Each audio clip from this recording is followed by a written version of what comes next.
Հանրապետության հպարտ քաղաքացիներ, Արցախի Հանրապետության հպարտ քաղաքացիներ, Սփյուռքի հպարտ հայություն։ Այսօր 2020 թվականի ապրիլի 24-ին հայոց ցեղասպանության 105-րդ տարելիցն է։ Օսմանյան Թուրքիայի երկար տարիների հայատյաց քաղաքականությունը 1915 թվականին երիտթուրքերի կառավարության օրոք հասավ գագաթնակետին։ Տարիներ տևած եւ պետական որոշմամբ իրականացված ցեղասպանության հետևանքով Արևմտյան Հայաստանը ամբողջությամբ հայաթափվեց։ 1.5 միլիոն մեր հայրենակիցներ սպանվեցին։ 100 հազարավոր հայեր դարձան գաղթական, զրկվելով իրենց պատմական հայրենիքում ապրելու իրավունքից։ Հայոց ցեղասպանության մեծ եղեռնի հետևանքով հայ ժողովուրդը ոչ միայն ահռելի մարդկային կորուստներ կրեց, այլև ենթարկվեց հայրենազրկման եւ մշակութային ջարդի։ Անդառնալի էին մեր ժողովրդի հոգևոր եւ կրոնական ժառանգության կորուստները։ Հսկայական էին նրա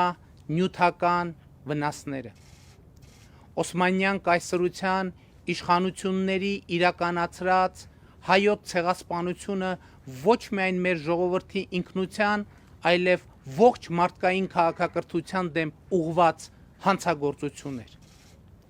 Իսկ 1915 թվականի ապրիլի 24-ը դարձավ այս ողջ գործընթացի ամենաուժեղ խորհրդանիշը, որովհետև այդ օրը հարյուրավոր հայ մտավորականներ, կրոնական ու քաղաքական գործիչներ երիտթուրքերի կառավարության հրամանով ձերբակալվեցին, աքսորվեցին, սպանվեցին կամ անհետ կորան։ Արդեն 55 տարի ապրիլի 24-ին մենք ոգեկոչում ենք հայոց ցեղասպանության զոհերի հիշատակը։ Առաջին անգամ 1965 թվականին էր, երբ հազարավոր հայեր մայրաքաղաք Երևանում այդ օրը հիշատակի զանգվածային միջոցառում իրականացնելու հնարավորություն ստացան։ Եվ սա կապված էր ոչ միայն Խորհրդային Միությունում ջերմացման ժամանակաշրջանի, այլև այն փաստի հետ, որ 1946-49 թվականներին շուրջ 100,000 հայեր, հիմնականում հայոց ցեղասպանության զոհերի հետնորդներ, հայրենադարձվեցին Հայաստան, դարձան խորհրդային Հայաստանի լիարժեք մասը, բորբոքելով այստեղ անթեղված ցավը, հիշողությունը, կարոտը։ Խորհրդային Հայաստանի իշխանությունը ապրիլի 24-ը ցեղասպանության զոհերի հիշատակի օր հայտարարելու եւ Ծիծեռնակաբերդում ցեղասպանության զոհերի հուշահամալիր կառուցելու որոշում կայացրեց։ Եվ այս վեհաշուկ կոթողը դարձավ մեր ժողովրդի հավերժության ամենապերճախոս խորհրդանիշերից մեկը։ Այդ նույն ժամանակաշրջանում հայոց ցեղասպանության ճանաչման ուղղված շարժում սկսվեց նաև հայկական Սփյուռքի գաղթօջախներում։ Այդ շարժումը, որը տասնամյակներ շարունակ անձնվիրաբար ղեկավարում են Սփյուռքի քաղաքական եւ հասարակական կառույցները, հետևողական եւ անխոնջ քայլերի շնորհիվ բազմաթիվ երկրներում պսակվեց հաջողությամբ։ Այսօր հայոց ցեղասպանությունը պաշտոնապես ճանաչել են աշխարհի 30 երկրներ եւ մենք երախտապարտ ենք բոլոր այն պետություններին,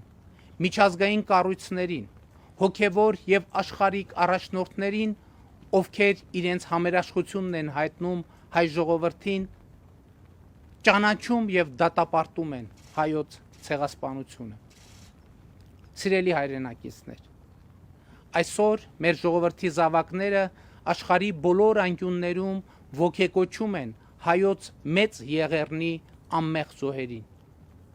Ինչու մեկ դար անց չեն մարում մեր զգացմունքները, իսկ մեր սրտերում էլ ավելի վառ է այրվում հիշատակի ճրագը։ Պատասխանը պարզ է։ Անցել է 1 դարից ավելի, սակայն չեն վերացված ցեղասպանության հետևանքները։ Առ այսօր Թուրքիան կատարվածի համար որևէ զղջում չի հայտնել, ներողություն չի հայցել։ Դա է պատճառը, որ մենք այսօր հայտարարում ենք, հիշում ենք եւ պահանջում։ Ընդ որում հայոց ցեղասպանության ճանաչումը մենք համարում ենք ոչ միայն մեր ազգային, այլև համամարտկային օրակարգի հարց, որովհետև ապրիլի 24-ը ոչ միայն մեր անմեղ զոհերի խնկարկման օր է, այլ նաև մարդկության դեմ ուղղված ծանրագույն հանցագործության, ցեղասպանության եւ ցեղասպան գործողությունների մասին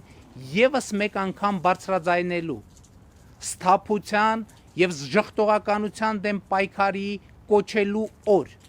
ցեղասպանության եւ մարդկության դեմ ուղղված այլ ծանրագույն հանցագործություններից մարդկությանը պաշտպանելու պետությունների պատասխանատվության վերահաստատման օր։ Եվ այնուամենայնիվ ապրիլի 24-ը առաջին հերթին մեր ազգի ժողովրդի անցյալի եւ ապագայի մասին մտածելու ամենապարտադրող առիթն է։ Ինքնաճանաչման, մեր ուժերի եւ անելիքների գնահատման ամենահարմար պահը, որը պետք է լինի ուրեմն ապրիլի 24-ից մեր հետևությունը։ Առաջինը 1915 թվականին երիտթուրքերի կառավարության կողմից հայ ժողովրդի նկատմամբ մահվան դատավճիռ է կայացվել։ Բոլոր ուժերը նետվել են այդ դատավճռի ի կատար ածմանը։ 1.5 միլիոն հայի նկատմամբ այդ դատավճիռը ի կատար է ածվել, բայց հայ ժողովրդի նկատմամբ ի կատար ածել չի հաջողվել։ 1.5 միլիոն մեր սրբադասված նահատակները ըստ այդմ ավելի են ուժեղացրել ապրելու, արարելու, հզորանալու, հիշելու եւ պահանջելու մեր կամքը, եւ հայ ժողովուրդը հաղթել է մահվանը։ Երկրորդ եւ նույնքան կարևոր հետևությունը հետեւյալն է։ Նախորդ դարասկզբին մեր ժողովրդին նետված մարտահրավերները այսօր էլ գոյություն ունեն։ Եվ այդ մարտահրավերներից ոչ թե մազապուրծ լինելու, այլ դրան արդյունավետ կերպով դիմակայելու միակ միջոցն ու գործիքը ուժեղ պետականությունն է, հզոր պետությունը, այնպիսի Հայաստանը, որը պատրաստ է դիմակայել անվտանգության բոլոր սպառնալիքներին։ Այո, մենք պետք է ջանք չխնայենք տարածաշրջանում երկարատև եւ կայուն խաղաղություն հաստատելու։ Բոլոր տարաձայնություններն ու հակամարտությունները փոխադարձ հարգանքի հիման վրա բանակցային գործընթացներով, խաղաղ միջոցներով լուծելու համար։ Բայց այսպիսի արդյունքի հասնելու իրական հնարավորություն կարող է ստեղծել միայն ինքը իրեն պաշտպանելու ընդունակ, արժանապատիվ եւ ինքնիշխան պետությունը։ Այո, մենք չպետք է ջանք խնայենք, որ մեր դաշնակիցների հետ մեր հարաբերությունները խորանան, դառնան ավելի ինստիտուցիոնալ եւ հուսալի, աշխարհում մեր բարեկամների թիվը շատանա, բայց այսպիսի արդյունքի հասնելու իրական հնարավորություն կարող է ստեղծել միայն ինքը իրեն պաշտպանելու ընդունակ, արժանապատիվ եւ ինքնիշխան պետությունը։ Իսկ ինքը իրեն պաշտպանելու ընդունակ, արժանապատիվ եւ ինքնիշխան պետություն ունենալու համար մեզ հարկավոր է ժամանակակից բոլոր չափանիշներին համապատասխանող կրթական համակարգ, դինամիկ զարգացող բարձր տեխնոլոգիական տնտեսություն, ռազմարդյունաբերական կայացած համալիր, հզոր բանակ եւ հատուկ ծառայություններ։ Իսկ այսպիսի արդյունքի հասնելու համար հարկավոր է համահայկական ամբողջ ներուժի համախմբումը։ Համահայկական ներուժի Հայաստանի պետականության շուրջ համախմբման միջոցով, այնպիսի համախմբման միջոցով է հնարավոր դա անել, որը կդառնա մեր պետականության գիտական, դիվանագիտական, տնտեսական առաջընթացի խթան ու երաշխավոր։ Այս գործնական խնդիրը լուծելու համար մենք պետք է կարողանանք ձևակերպել մեր ազգային հայեցակարգը, մեր ազգային գաղափարախոսությունը, տեսլականը, որը համազգային համաձայնություն կձևավորի մեր ազգային արժեքների, ազգային նպատակների եւ ազգային ռազմավարության շուրջ,